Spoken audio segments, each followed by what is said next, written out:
So we're going to proceed to our next panel then, and I'm pleased to be able to present them. These are my bosses, this is our board, and I think they've done an excellent job of providing vision and direction to the ISO, I know to me in particular, and I'm much appreciative of that. Of course, California is in a major inflection point, I think, with many moving parts as we try to decarbonize the system, not only the system but also the economy. And how do you connect the electric system to transportation, to housing, to the existing building stock, and make all of that work? I think connecting all those dots and making sure that we can proceed in an orderly fashion is something the state is going to really have to come to grips with. The board over the last year and a half or so has been thinking through this issue and how to present it and at least start the conversation on that.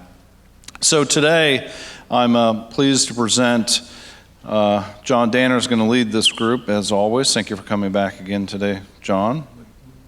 I wonder if your students come back to class quite like this, because after yesterday I'm not sure.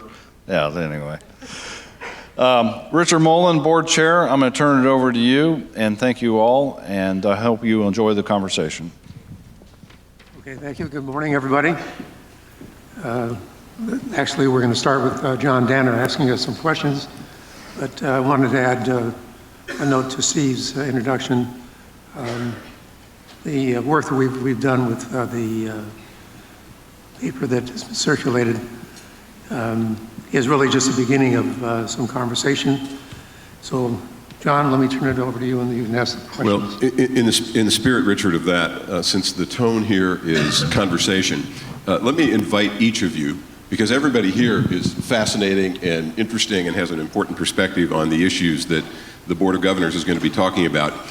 Take a minute and introduce yourself to the person sitting next to you or behind you. Just take a minute so everybody knows, at least somebody in this audience. Hi, Richard. How are you? Good to meet you. Hi.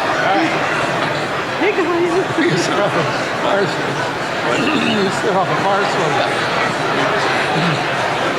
I think it's so easy in this kind of situation. You're sitting next to complete strangers. Right. And you don't know who they are, and chances are there's an opportunity.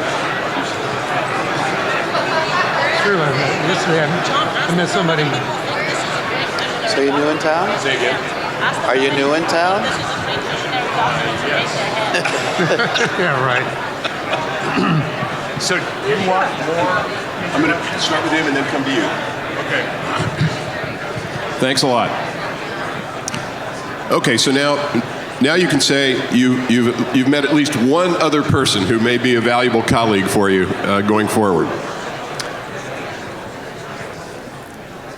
So everybody has access to the document. We'll have a URL for those of you that may not have accessed it yet. But the document is 25 pages. It's called the Electricity 2020 Trends and Tasks for the Coming Years. Richard, why this document?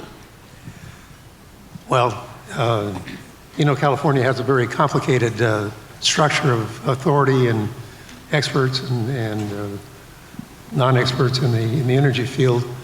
We're not concentrated under one state agency. And in fact, we have institutions that have different styles of leadership. So in an environment where there's a lot of questions and often an inadequate structure for response and discussion, it just seemed to us that we needed to put our best foot forward and say, here's what we think is likely to evolve in the energy fields over the next 30 to 40 years, and put it out there as not as a definitive statement ready to be circulated, but really as a mechanism for inviting you to share your views, responses, critiques. We've gotten a few of those. So the document really is a product of our attempt to put some order in our thinking and understanding and ask others to contribute their sense of what does the future hold for us, and go beyond the partial answers and descriptions and discussions that we've had so far in the energy field over the last, really over the last decade. So Dave, how is it that you all pulled this document together? What's behind this? So let me clarify that the ISO is not a policymaker. We're very respectful of the role of especially the legislature and the Public Utilities Commission in setting and implementing procurement policy. But given our reliability mandate, we can't be passive observers. I think I'd maybe put it this way. If we were to take the policy direction in current law that Mary Nichols outlined so clearly yesterday, and the economic and investment direction that Michael Liebrich showed us, and play that forward to 2030, what would that likely mean for resource choices and grid operational realities? That's what we're trying to shine a light on with this document. We began this process late last year, the series of interviews with industry executives, state policymakers, national energy policy leaders. Their insights and perspectives shaped this vision, this document, and identified the trends here. These trends are neither good nor bad. They're what's happening. And we think that they're directionally correct, but as Richard said, what we're trying to do here is begin a conversation. So we really want to hear from you what you think about this entire document. So this is a one view, your view of the Board of Governors, of the picture on the box top of the puzzle that everybody here is trying to help solve.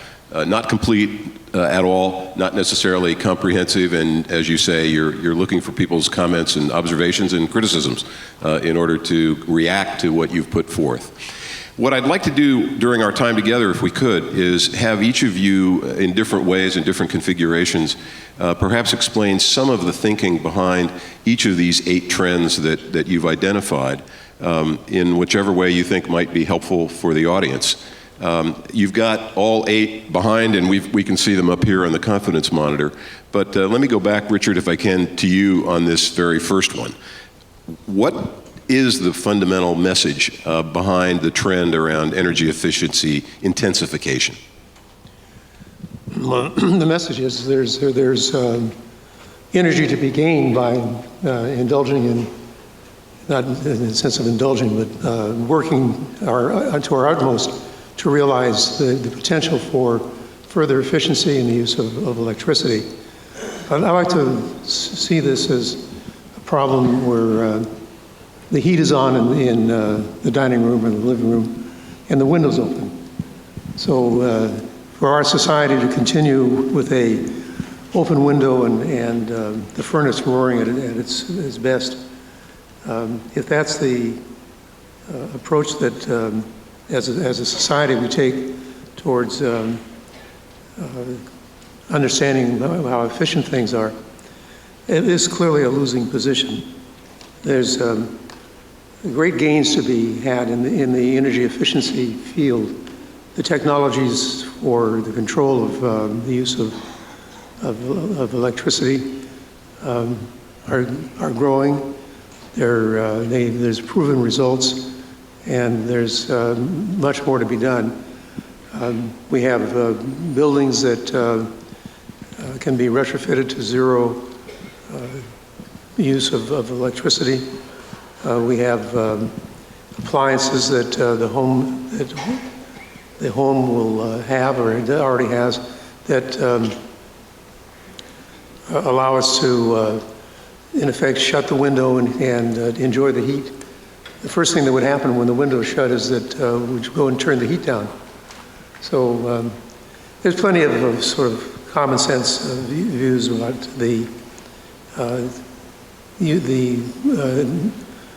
energy efficiency as a legitimate area of concern and effort.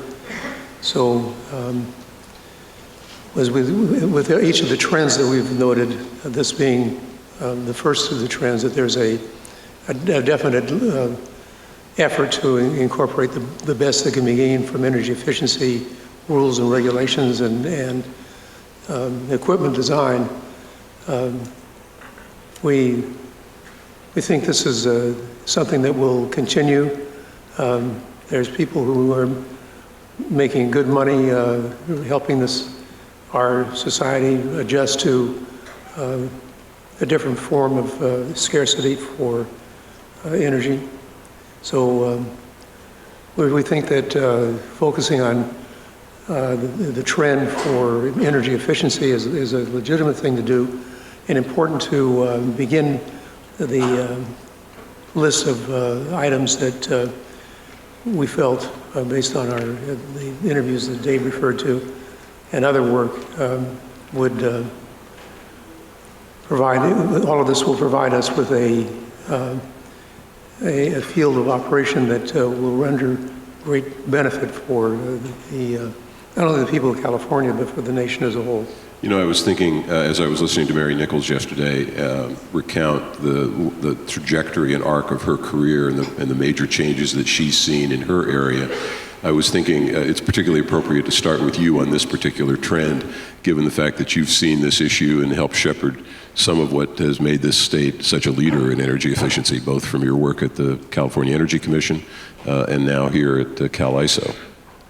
Well, it's 42 years ago that the California Energy Commission adopted building and appliance standards, which have now become rather commonplace or being updated to gain even greater efficiencies.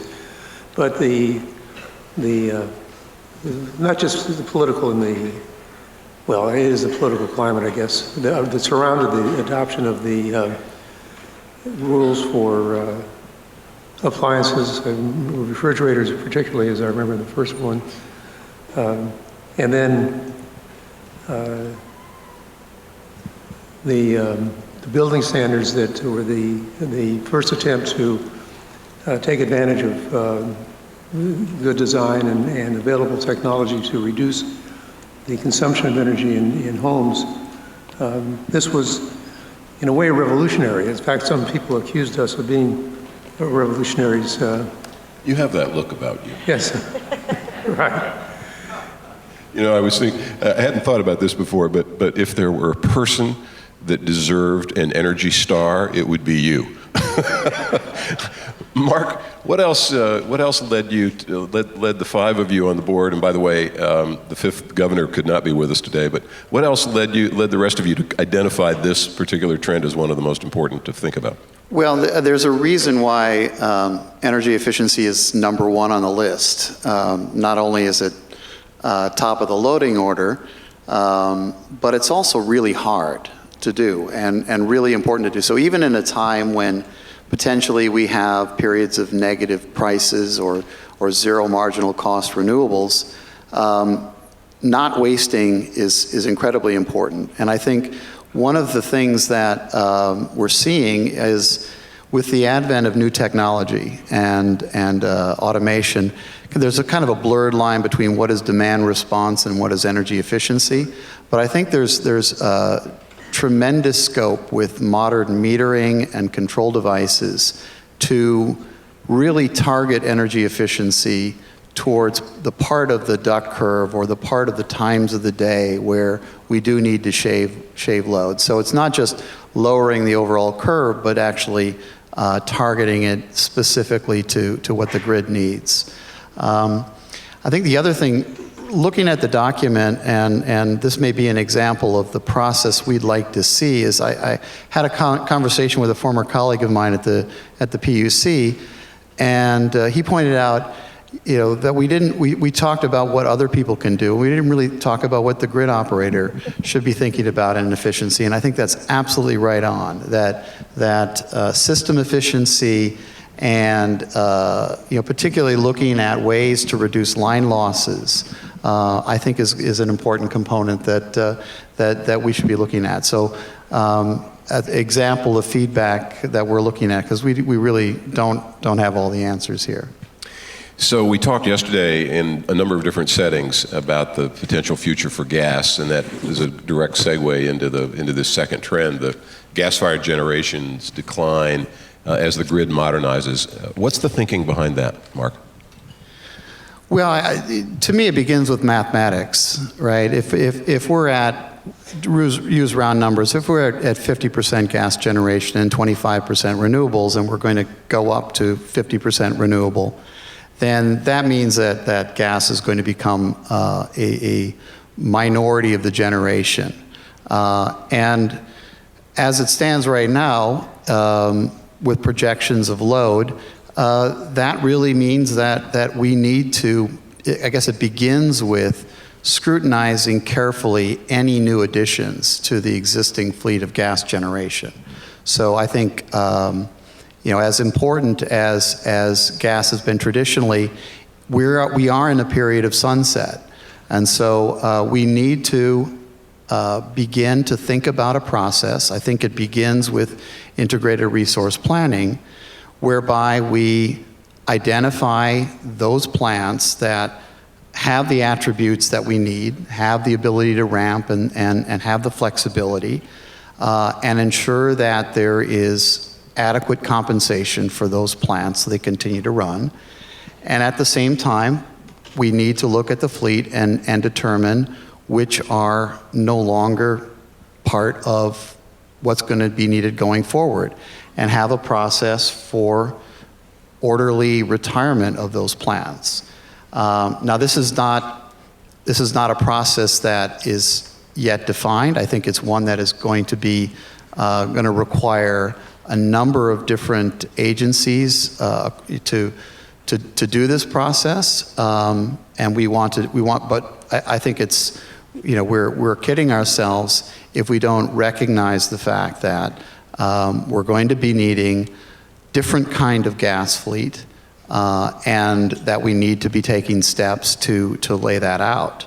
And I think that that trend, whether, and I'm thinking of it from a California standpoint, where we have a mandate which obliges us to think in these terms by 2030, but just economics themselves, as Michael Liebrick said yesterday, when you're competing with zero marginal cost fuel, renewable resources that have no cost to fuel, and these resources increasingly are able to provide the attributes that the grid needs, then it becomes clear that some of the fleet is going to be surplus to requirements. Dave, other implications of this particular trend as you see the future unfolding? And I'd add two things, just to emphasize Mark's point. We're very concerned about the financial viability of the gas units that we will continue to need. We have too many gas units right now. We did an analysis that shows we have quite a bit of excess gas-fired capacity. It's not just a California problem. It's a problem for the entire country, especially the western United States. The average capacity factor of gas units is less than 25%. So gas units right now aren't running enough to cover their costs. We're concerned about that so that gas doesn't leave the state in a haphazard way. And that's why we're suggesting in this document the development of a plan for the sustained, orderly retirement of gas. So there's clarity for generators, policymakers, and the public. So that's one point I'd emphasize. As we think about meeting our local capacity needs with preferred resources rather than gas, that poses some special challenges.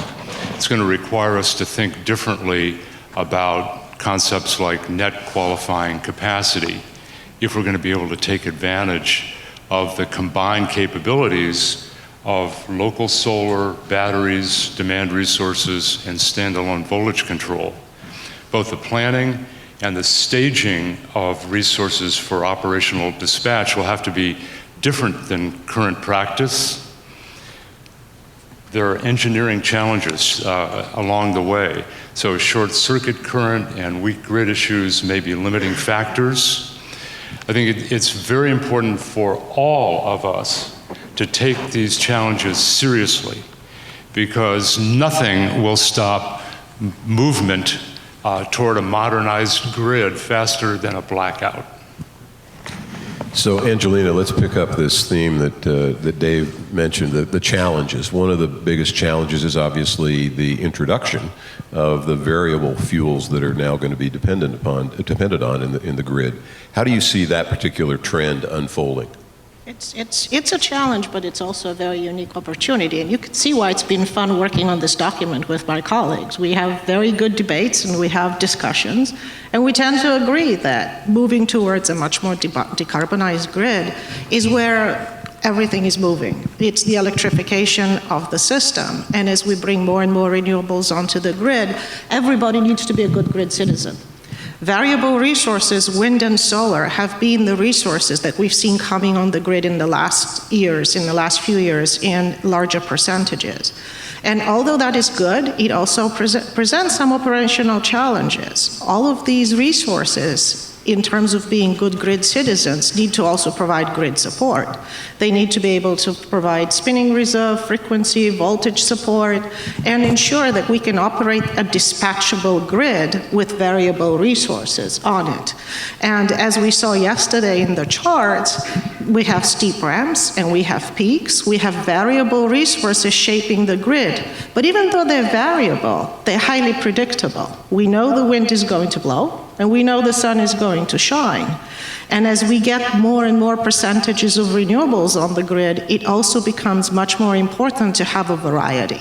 Being focused on only one resource, be it solar or be it wind, is not going to ensure the most effective and optimized system. So focusing on how biomass can come into the mix, how geothermal can become a larger player, how we integrate with more hydro that exists in the Pacific Northwest, how we integrate with other states around California to be able to optimize and maximize the use of our resources becomes increasingly important. And as the grid operator and also the entity that runs the market in California and the energy imbalance market throughout the western states, we see that this optimization, interconnection, and ability to have a larger footprint through which to dispatch renewables becomes increasingly valuable in making sure that we transition to larger percentages of renewables at the lowest possible cost. You know, as I was reading through this document, it occurred to me that the I's have it, right? Decentralize, decarbonize, regionalize. And digitized. Thank you. And digitize. I'm curious, just at a gut level, how much more complicated do you see CalISO's job in the future compared to what it's been as recently as 5 years ago? Are we talking about an operational challenge that's twice as complicated, 10 times as complicated? Do you have any sense of that? What kind of range of magnitude are we talking about? Mark, what do you think? Well, I think it's more complex, and yet we have more computing power and we have more brain power than than perhaps we've had in the past. So, I mean, I'm reminded that the moonshot, we put man on the moon with a calculating power that's less than what we have in our phones, and so I think the problems are not insoluble, but they do require foresight and planning. And I think on this point, it's a recognition that we are, rather than a central, like a dictator kind of, dictating what happens across the grid, we're more like an orchestra conductor, and we're responding to how the resources move up and down. And in this environment, flexibility is the coin of the realm. So you have an orchestra that has many, many more players, many, many more instruments than you had as recently as a few years ago, and that's going to do nothing but increase. Yeah, so I would add to the Ds that you were laying out there, diversification, because that's part of what this portfolio looks like. It's no longer the kind of base load and then we add some stuff on top. It's a diversified portfolio, and like any diversified portfolio, you may not know precisely how something might perform at any time, but broadly, you know that you can manage the variability of that. So, Richard, yesterday, Jim Sweeney from Stanford suggested, from where? Oh, from Stanford, that's right, I remember that. Reiterated the importance of demand. And your fourth trend, demand becomes as important as supply. I'm sure Jim would be delighted to read through that. What's your understanding of how important demand is going to be? Is it going to be co-equal? Is it going to be paramount? Is it just going to increase in terms of the emphasis, but it'll still be more of a supply game than a demand game? What's your sense of that? I think that the opportunities for making the grid more reliable in an era where we're depending heavily on solar and wind for our basic resources. By the nature of a system that it's a solar wind dominant system, it's going to be vitally important that the contributions of regulated demand be exploited to the maximum. There's really, in a way, an artificial definitional wall between energy efficiency and demand. Can I put it?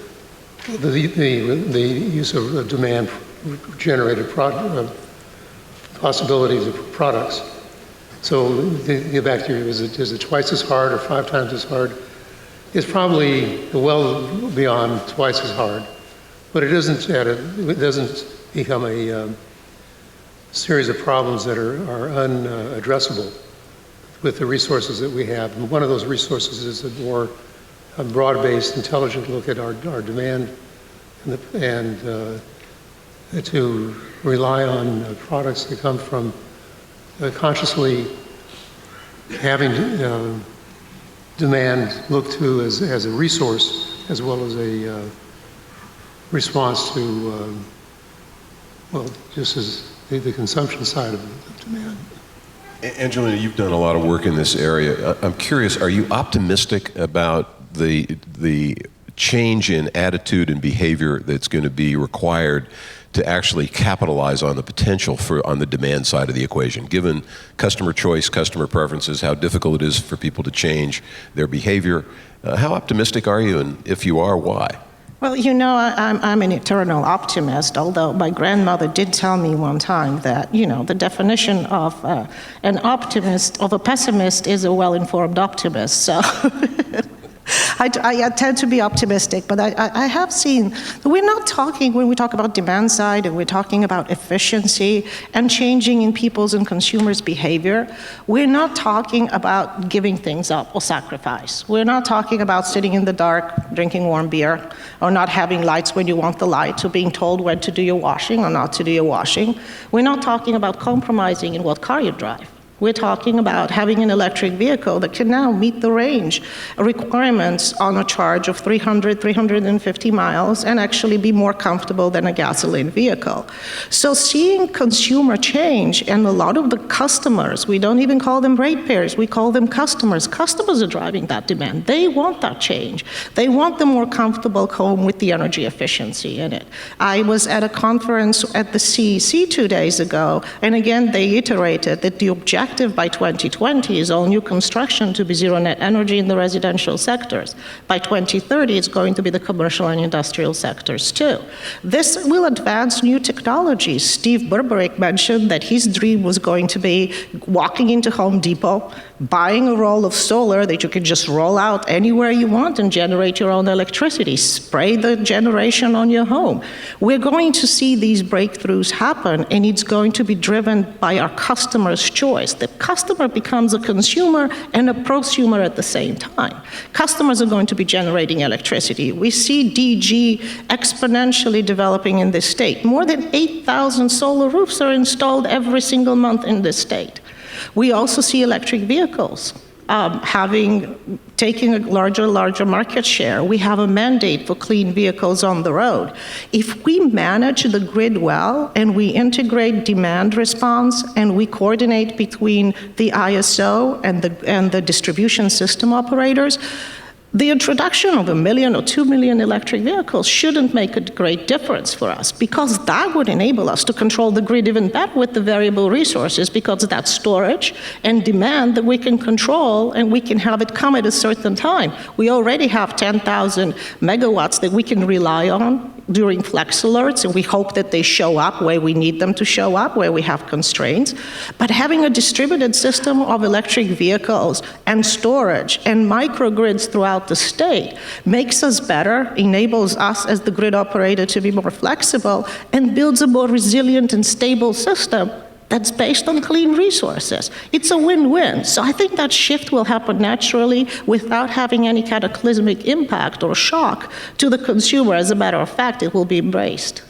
I used to have trouble remembering all the rate categories and the customer categories, and I finally came up with an acronym that has helped me over the years: Cigar. Commercial, industrial, governmental, agricultural, and residential. So if you had to think about the cigar segmentation of customers, is there one particular sector that you think has particular promise for capitalizing on the potential on the demand side? That me? No, for you. Okay. Well, they all have an opportunity. Residential, certainly the residential customer for the first time will be able to monetize their home. They'll be able to monetize the use of their car. There'll be incentives for electric vehicles. Commercial and industrial, certainly, they're large load users. They can, if they have storage on site that can be dispatched and have additional revenue participating in the CAISO markets, why not? Well, they have additional security on their system as well. The agricultural sector is an interesting sector. The agricultural sector tends to benefit from renewables as well, because you could have biomass development as a stabilizer as well, and you can certainly have renewables which coexist wonderfully with an agricultural area. We see Kern County booming, as was pointed out yesterday. It's become one of the largest solar producers. We see the Imperial Irrigation District wanting to develop more renewables, including geothermal. And even across the world, in Holland, where they have windmills and storage, somebody, I don't know, I guess they had more time on their hands, decided to do the study on the milk production from cows, and they found out that cows who were able to rub up against the storage and the windmills produced a fraction of a percentage more milk, which was good. So it looks like the agricultural sector can benefit as well. I don't see losers in a clean energy system. It's going to be an inherently better world in terms of air quality, in terms of flexibility, in terms of clean resources, and in terms of optionality for the customers. So Dave, let me give you the next I's, the decentralize. What's going on here? What's the importance of this particular trend? So as community choice aggregation grows across the state, that clearly is reflecting popular demand for more locally controlled clean power. We have system architectures being developed that can take advantage of home and building energy management systems interacting with microgrids that have storage as part of citywide or regional distribution systems, all of which together aggregate and can optimize demand in ways that reduce overall energy consumption. Decentralization certainly promises much greater physical energy security and greater resilience. So as we saw with financial services, we think that the disintermediation of electric services is inevitable. So it's well underway in California. The Public Utilities Commission is working with utilities and stakeholders to develop a framework for managing this transition.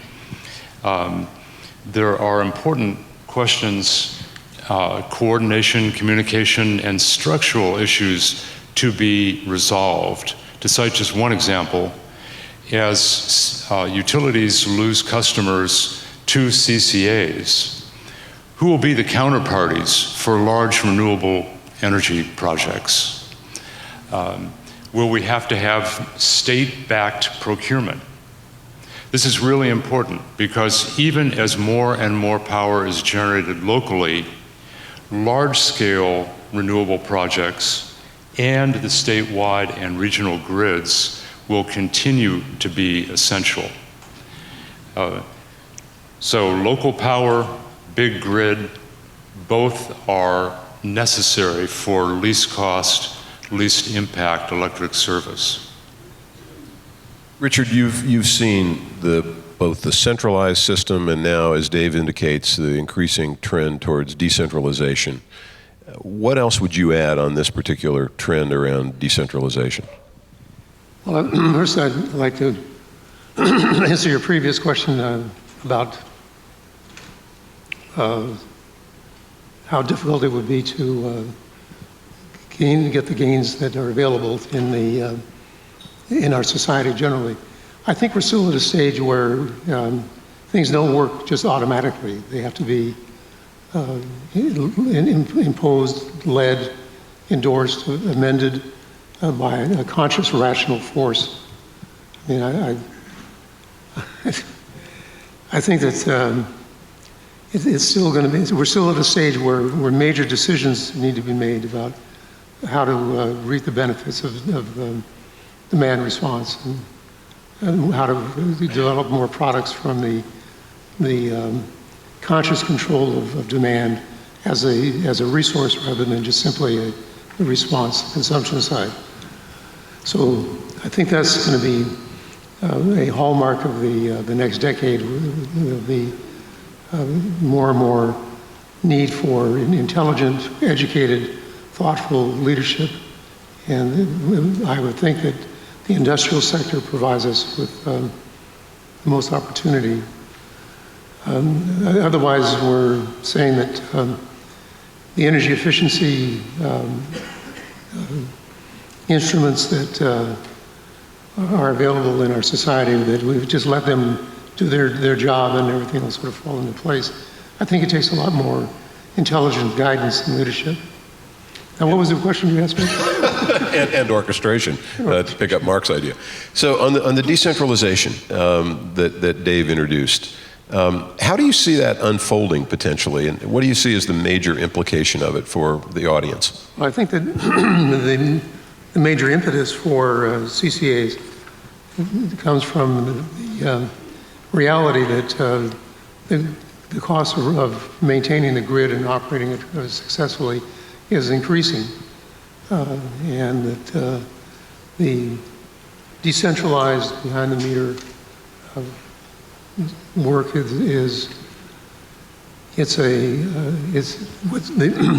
tendency towards CCAs is being motivated by the desire to avoid the high cost of a centralized system.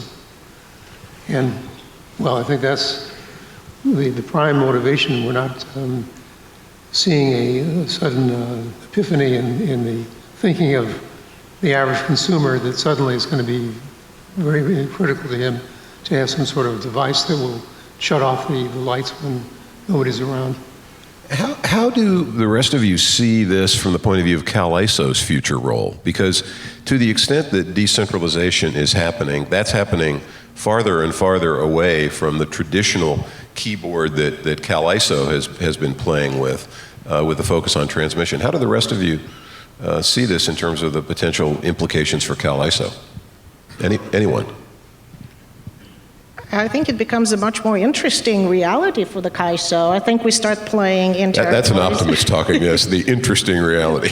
Well, we start to venture into territories that we traditionally didn't venture into. What happens on the distribution system has a ripple effect on what happens on the transmission system. We need to have vertical visibility all the way almost to the customer level to be able to integrate all of the resources. So the ISO initiatives, such as the energy storage initiatives, in terms of being able to aggregate customers to participate in our markets is important. We need to be able to capture all of the attributes that are on the distribution system that can support transmission operation. And that allows us then to venture into areas that we traditionally hadn't ventured into, apart and beyond from operating a grid that is integrated, that is optimized, that utilizes resources from all the way from Washington and Oregon into Mexico and further east through the EIM market, taking advantage of the regional benefits. Well, I would just add, I'm a I'm an optimist, but I'm also I guess maybe a techno-optimist, because Silicon Valley loves you folks. yeah, well, increasingly these devices have within them the telecommunications capability and the controllability, and you combine that with computing power, and a decentralized approach is one which is really the only way to harness the value of these resources. So I kind of turn it around and say, what's the alternative? And I really feel that it's not a long-term winning strategy to try to restrict consumer choice or to try to roll back or retard new technology. You have to recognize that that is the future. We have to embrace it. And I think there are significant positive attributes from that sort of optimistic, forward-looking approach. So Angelina introduced the topic of expanding the borders, if you will, thinking about this on a more regional basis. Dave, how do you see this regional coordination agenda moving forward?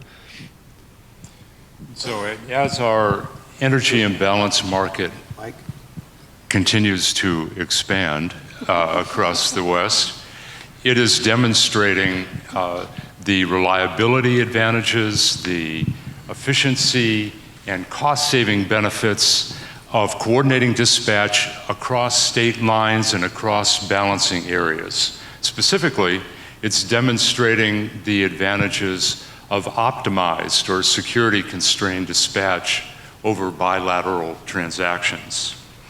So the energy imbalance market helped to stimulate formation of the Mountain West Transmission Group. And now with the entry of the Southwest Power Pool into the Western Interconnection, almost every Western utility is thinking regionally. There's a big upside to this, both economically and environmentally, because the region can, in the aggregate, meet all of its operating and reserve needs with only the most efficient power plants and with many fewer power plants overall. Also, crucially, relying more heavily on renewables requires ready access to a much larger geographic footprint of resources than in any state. Wind and solar complement each other very well, but most of the wind is in the Rockies and most of the solar is in the West and the Southwest. So now with the Southwest Power Pool here, we're going to have to work very hard to make sure that the seam between SPP and the EIM footprint does not restrict the sharing of renewable resources or make it unnecessarily expensive. So Mark, yesterday we heard several folks talk about the importance of buildings and transportation, and I was thinking about this as as I said, the big bet strategy, right? Buildings, electrification, and transportation. How do you see that particular trend playing out, and why is it so important? Well, why is it so important? I think is, again, it's a question of mathematics. If you look at the emissions picture, right, the power sector is less than 19% of emissions in California, and combined transportation and buildings is about 3/4. So if we're serious about reducing emissions, we have to go after transportation and buildings to begin with. But secondly, electrifying these sectors actually makes running the grid easier for the reasons that Angelina outlined in terms of controllable load. I think that, to me, this is the most exciting thing happening in the electricity sector. And as Michael Lieberich pointed out, I mean, we're at a point now where on a total cost of ownership basis, we're pretty close to EVs being at a parity to internal combustion cars. And according to their projections, very shortly, within the course of the next 5 to 7 years, the sticker price will be lower. And I think we're going to see just a complete revolution. And I think we need to. I mean, we need to have something on the order of 2/3 of new cars being electric by the year 2030. We're going to need to have something like 30% of the cars on the road electric, or more accurately, 30% of vehicle miles traveled. And I think that's completely doable as we think about trends around transportation, how they're changing between pooled and shared cars now. There's a real sea change in terms of how particularly younger consumers, but I think this will happen across the board, people think about their ownership model for vehicles and whether they need one. And when you start that down that track with high utilization, the economics become really, really compelling. But I think from a grid operations standpoint and from a societal standpoint, we need to think about two important things. And that is, one, when these vehicles are resting, that they are somehow hooked into the grid so that they become a grid asset.